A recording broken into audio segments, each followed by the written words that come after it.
Hello, I'm Wendy Brockman, and welcome to Denver Decides. This community partnership is dedicated to accessible and transparent elections. The partnership includes the League of Women Voters of Denver, Inter-Neighborhood Cooperation, and is presented by Denver 8 TV. Our mission today is to present a candidate forum in anticipation of the general election coming up on Tuesday, November 6th. Among other offices, this election includes the candidates vying to represent constituents in Colorado's State House from District Number 5. House District 5 is located in the central core of the city of Denver. Our format includes timed opening and closing statements from each of the candidates. That will be followed by rounds of questions that have been submitted by the organizers of the forum. Since we do have a time limit, we may not be able to get to all of the submitted questions. All of the candidates will answer all questions, and all of their responses will be timed, and our timers are out in front where the candidates can see them. So let's begin by meeting the candidates vying to represent Colorado State House District 5 as your next representative. Now, in addition to the candidates here tonight, there is one other candidate whose name will be on the ballot. Libertarian candidate Roy Lumberton was invited to this forum but did not respond. The candidates who are here are standing left to right, facing the audience in the order that their names will appear on the November ballot. So, beginning at my right is Alex Valdez, welcome, and on my left is Kate Whitney. Let's welcome the candidates to our forum, everyone. All right, one more note to the candidates. On behalf of the forum organizers, the audience here tonight, and our viewers at home, we sincerely urge you to be honest, direct, and forthright so that our voters can distinguish one candidate from the other. All right. We will begin with 1-minute opening statements from each candidate. We will proceed in ballot order with these statements. So once again, starting at my right, Alex Valdez will begin with your opening statement. You have 1 minute. Thank you. And thank you to the League of Women Voters and Denver Channel 8 for having our forum this evening. My name is Alex Valdez. I'm running for House District 5. My story begins a long time ago right here in Denver where I was born and raised. But it really my journey here started in 2008 when, like so many people in our community, I was affected by the recession. It was then that I learned that I had to start over, and I decided that if I was going to start over, I was going to do something that I could really believe in. But like all good things, they don't happen alone. I started what has become Colorado's largest residential solar company by working together with a great team of people. I intend to bring that same spirit to the State House and continue to fight to keep House District 5 Colorado's most progressive seat, where we can introduce and pass bold progressive legislation. All right, thank you. An opening state now from Ms. Whitney. Thank you, Wendy. Good evening. I'm Kate Whitney. I'm running in this year's midterm election to represent House District 5 in Colorado's state capital because I believe that we need leaders who will get things done, leaders who will build upon shared values and produce common sense solutions. There's so much that unites us. We need representatives that will represent all of us, representatives that will bring us together. As a third-generation Denverite, I recognize the recent growth in our community, and I'm concerned about how it has impacted so many areas of our life. We feel it most in our strained healthcare, education, and infrastructure systems. My roots run deep here, and I love this town. It is here that I have struggled, and it is here that I thrive. As a proud graduate of Colorado's public school systems and a practicing lawyer, I know that education creates opportunities. And education is what I will focus on when I am elected to represent you in Colorado's state capitol. I appreciate your support, and I ask for your vote on November 6th. Thank you. Now our first question for the candidates, and each candidate will have 1 minute to answer. We will start in reverse order from the opening statement, so we're going to begin with Kate Whitney. Are you ready? Yes. What are the two biggest issues facing your district, and how do you plan to deal with them? In 1 minute or less? Yes. So I'd say the two biggest issues facing my district are transportation and education right now. And I'll face them by working across the aisle for common sense solutions so we can actually produce some practical solutions to get things done. So starting with transportation, there are some things that we can do to actually get our highways moving and do that quickly. Education, we've got to get dollars into the classrooms where our teachers can start using them and children can start using them. And that means more take home, more dollars for our teachers and take home pay. And more dollars in the classrooms for kids to use them. So I'd say those are the two issues that are the biggest issues right now for House District 5. Let's turn to Alex Valdez for his answer to that question. Well, thank you. I agree on some of those points, and I would also say that affordable housing is a critical issue to the district. Right now, too many families within House District 5 are struggling to stay in their homes. Longtime families that have been here for 40, 50 years. And as Denver changes and prices go up, they're being forced out. And that's changing our community. So I think we need to do whatever we can to find innovative ways to make affordable housing a reality. And that doesn't mean just building more housing. It means finding new ways to get people around on our light rail system, which we've done well and to build. We need to find other ways to lower people's household costs so their rent is more affordable. And second, I would say healthcare. Healthcare is inaccessible and unaffordable to many families within our district. It's high deductibles, it's high baseline costs, but I think at the end of the day, we need to be focusing on how we're going to keep our citizens healthy so they can thrive within our community. But yeah, so that's I think the most important issues facing our district today. All right, now we're going to go to our next question for the candidates, and we will begin with Mr. Valdez this time. Tabor has had a big impact on the state and remains controversial. How should Tabor be dealt with? Tabor should be dealt away with. It is perhaps the most harmful piece of legislation ever passed in the United States. When we talk about Tabor, we're talking about the education funding gap, the reason that our teachers are underpaid, the reason that our school facilities are behind, the reason we drive through more potholes than you would in the Alaskan wilderness. I think that we need to do whatever we can to bring all of the stakeholders to the table so that they can go to work on repealing this horrible piece of legislation and getting our state back on track, getting our state back to the front of the pack in terms of teacher pay, in terms of educational performance, in terms of transportation, and also healthcare. So, I believe at this point in time that the stakeholders are ready to come to the table and they're ready to make changes because we all benefit when our state spends on the things that we all use. Ms. Whitney, your opportunity to answer the question on Tabor. So for those who don't know, TABOR stands for the Taxpayer Bill of Rights, and that was passed by the taxpayers. And I say that's the taxpayers' money. So respectfully, Mr. Valdez, I don't think the taxpayers would have passed that if the taxpayers didn't want to vote on if they were going. The taxpayers want to have a voice on if their taxes are going to be increased. For the government to unilaterally increase their taxes without giving them a right to vote on it, to me, that's very concerning. I don't know how you deal with things in your household, but in my household, I don't just get to increase my budget when my appetite increases. So I think the way that we deal with Tabor is by respecting the rights of taxpayers. It is the taxpayers' money. So we get a budget and we deal with it how we can. So we respect the rights of taxpayers. That's, I think, how we handle it. Now we shall move on to the next question. And we will begin with Ms. Whitney this time. By many measures, marijuana has been a success. Do you think it is working well? And what tweaks might the state still need to make? Ms. Whitney. Pun intended or not? So I think that there's a lot that we can do to improve the way that the Marijuana Enforcement Division is running from a business perspective. And I apologize to the audience at home for not looking at you.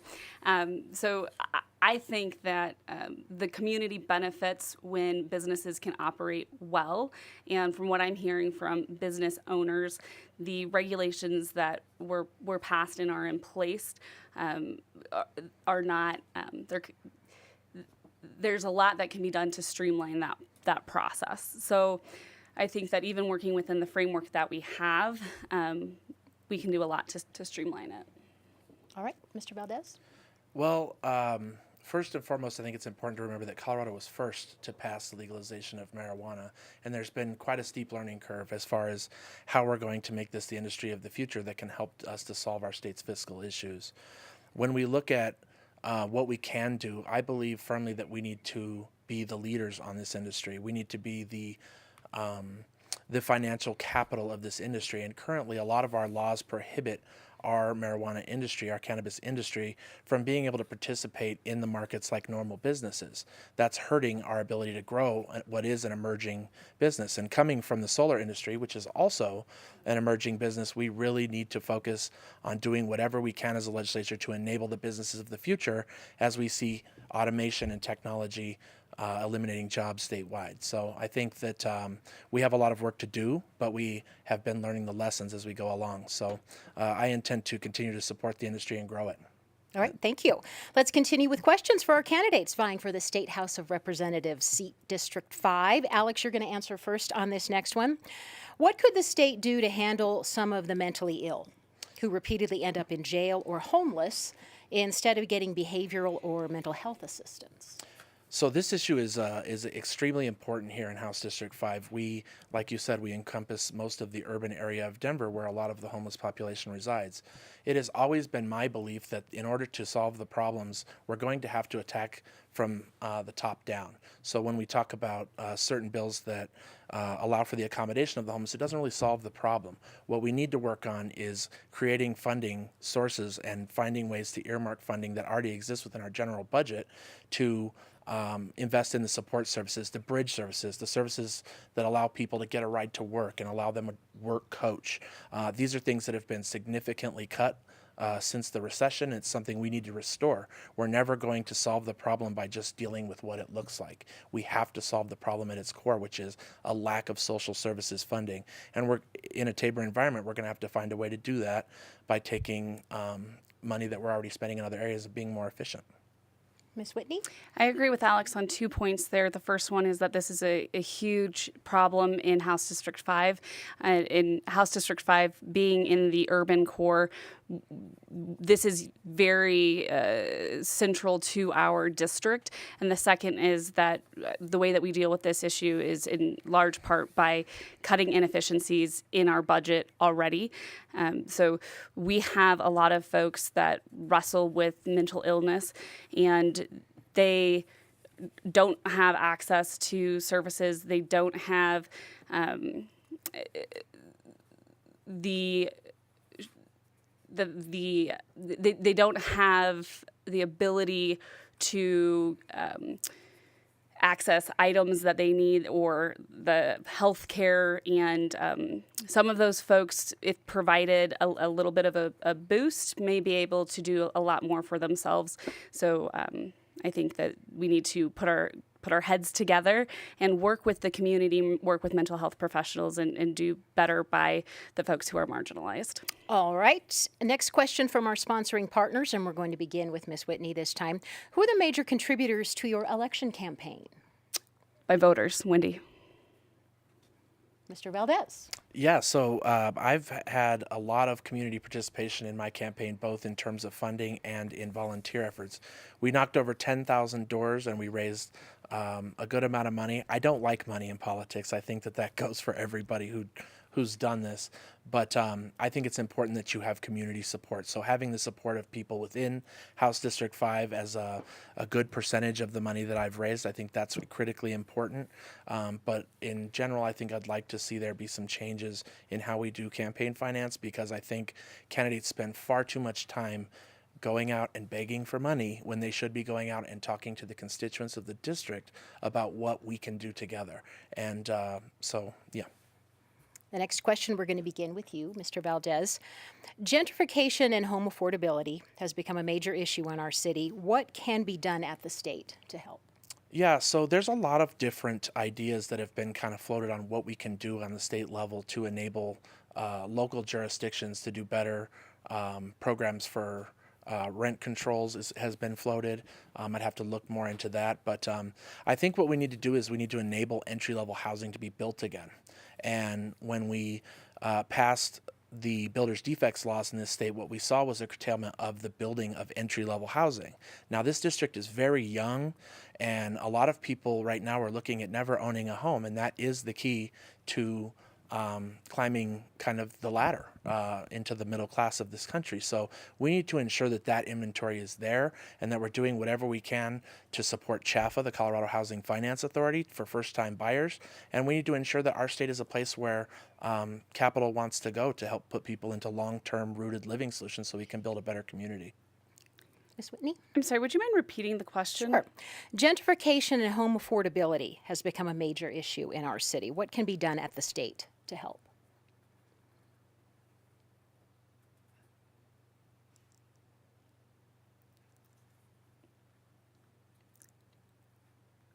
Gentrification Yeah, and home affordability. I understand the question. Okay. Respectfully, I don't know that that's the government's business. I think that the free market can take care of that. Okay. All right. Now we are going to our lightning round, I believe. Is this what we're... Okay. Oh, round 7. Okay. It's called the lightning round, and our candidates will be asked to answer questions that I read with a simple yes, no, or pass.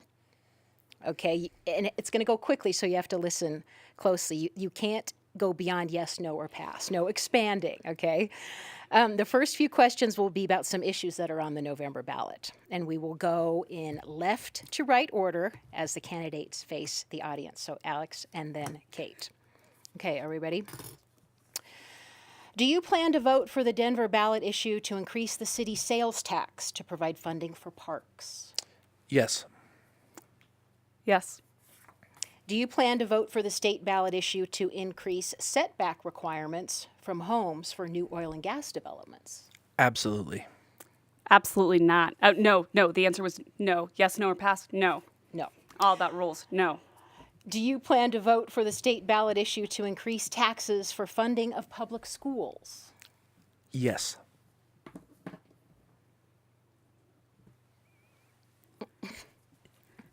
Pass. Pass. Do you plan to vote for state amendments Y and Z regarding the legislative and congressional redistricting process? No. Haven't read them. Okay.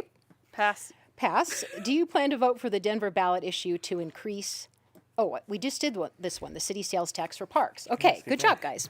All right, so now we're going to switch gears and ask some more general questions. Maybe lighten it up a little bit, perhaps. Again, yes, no, or pass, and we're going to start with Miss Whitney this time. Should Mile High Stadium be moved or rebuilt elsewhere to make way for more housing development?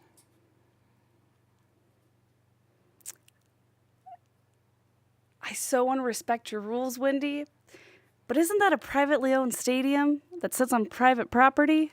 Okay, now to Mr. Valdez. Should Mile High Stadium be moved or rebuilt elsewhere to make way for more housing development? Yes or no, or pass? No. Okay. Should state legislators work at the Capitol longer than 5 or 6 months?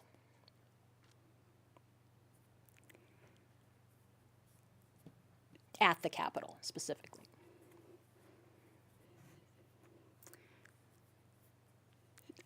I would hope not.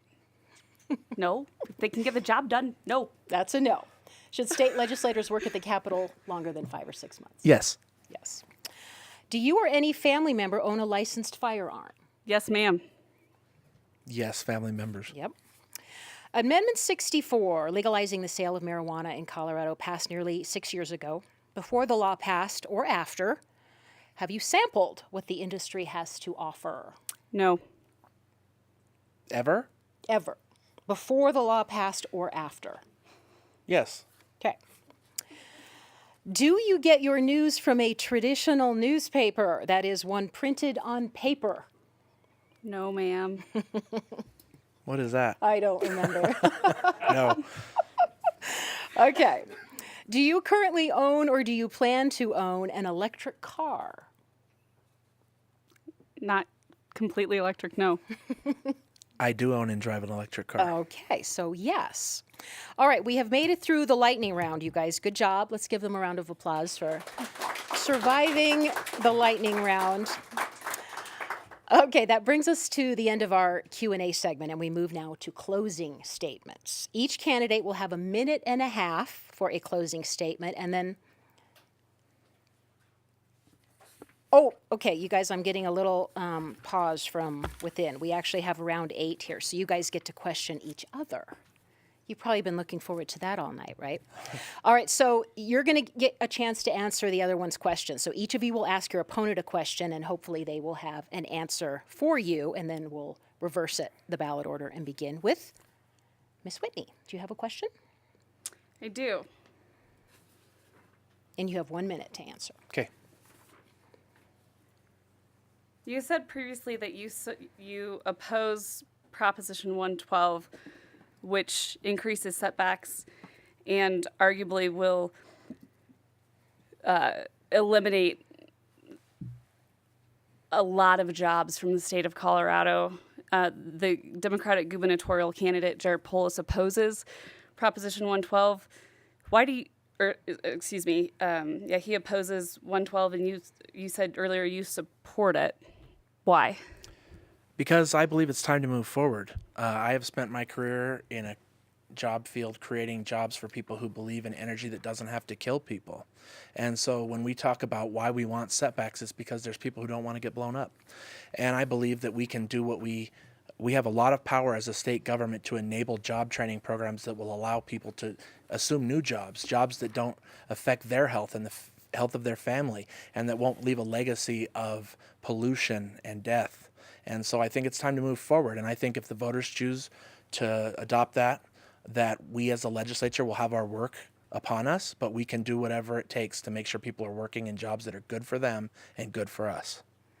All right, Mr. Valdez, now it is your turn to ask a question of Miss Whitney. Okay.